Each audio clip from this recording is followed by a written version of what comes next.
పర్యావరణ హితంగా విఘ్నేశ్వరుణ్ణి పూజించేందుకు అన్ని ఏర్పాట్లు చేస్తూ ఉన్నారు. కాకినాడలో ప్రధానంగా చూసుకుంటే భానుగుడి సెంటర్లో బెల్లపు విఘ్నేశ్వరుణ్ణి నిలబెట్టారు.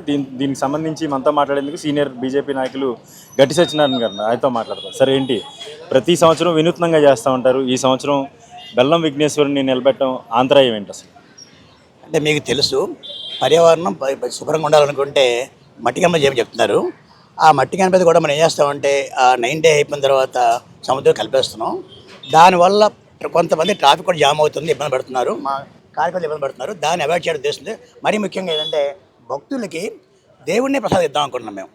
ఇది ఆలోచించండి, అంటే దేవుడిని ప్రసాదం ఇస్తే చాలా గొప్పగా ఉండదని దేవుడిని తయారు చేసి అటు కాలుష్య నివారణకి ప్లస్ మా భక్తుల్లో హృదయాల్లో కూడా దేవుని పెడదా ఉద్దేశంతో ఈ కార్యక్రమం మా బాల భక్తి బృందం ప్రపోజల్ ఇది.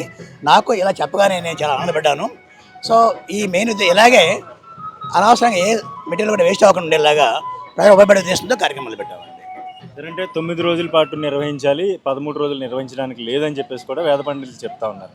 9 రోజుల పాటు ఎటువంటి కార్యక్రమాలు నిర్వహిస్తూ ఉన్నారు? కార్యక్రమాలు ఆల్రెడీ మేము ఒక లిస్ట్ అవుట్ చేసామండి. అంటే మన సాంప్రదాయ నిలబడే ఉద్దేశంతో భజన కార్యక్రమం ఒకటి పెట్టాం, ఎక్కువగా భజన పెట్టాం. అలాగే లక్ష్మీ పూజ పెట్టాం, అంటే భక్తి పెంచాల ఉద్దేశంతో, అలాగే మంచి జరగాల ఉద్దేశంతో.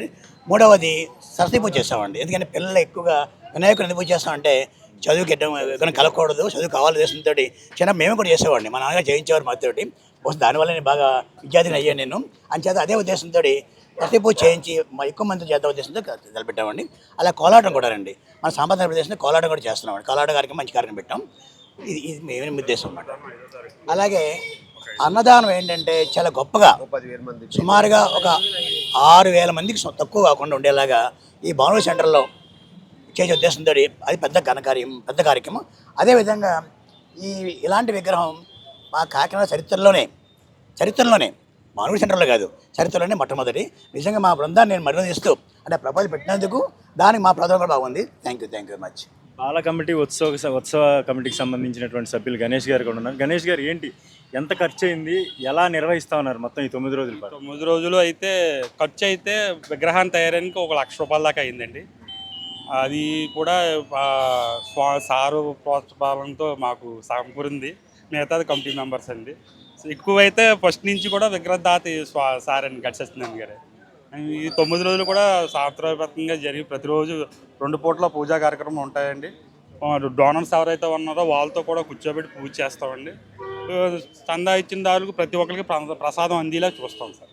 అది బెల్లం పంపిణీ అంటే ప్రసాద వితరణ ఎలా జరుగుతుంది? 6వ తారీఖున మనం వితరణ చేసుకుందాం అనుకుంటున్నాను. పావు కేజీ ప్యాకెట్ అండి, ఒక్కోటి కవర్లు. లడ్డు ఒక వాల్యూమ్ పెట్టాం సార్, డ్రా. అది కూపన్ తీసుకున్న మనిషికి లడ్డు తగలకపోయినా కనీసం ప్రసాదం అయినా వస్తుంది. అది ప్లస్ ఎవరైతే చందా రాస్తారో వాళ్ళందరికీ కూడా ప్రసాదం ఇచ్చేలాగా పనిచేస్తాం. మిగిలింది భక్తులు పంచిపెట్టేస్తాం, దేనికి కాదు. అదే ఈ 9 రోజుల పాటు నిర్వహించినటువంటి ఉత్సవాల్లో పూర్తిగా భక్తులకు విశేషంగా పూజలు అందించడమే కాదు, భక్తులను అలరించే విధంగా కూడా భక్తి పారవస్యంతో ఉండేలాగా ఆధ్యాత్మిక కార్యక్రమాలు కూడా చేపట్టామని చెప్పేసి కమిటీ సభ్యులతో పాటు ఇంజనీర్ గట్టి సత్యనారాయణ గారు చెప్తా ఉన్నారు. మరోవైపు చూసుకుంటే జిల్లా వ్యాప్తంగా కూడా ఇదే పరిస్థితి కొనసాగుతూ ఉంది.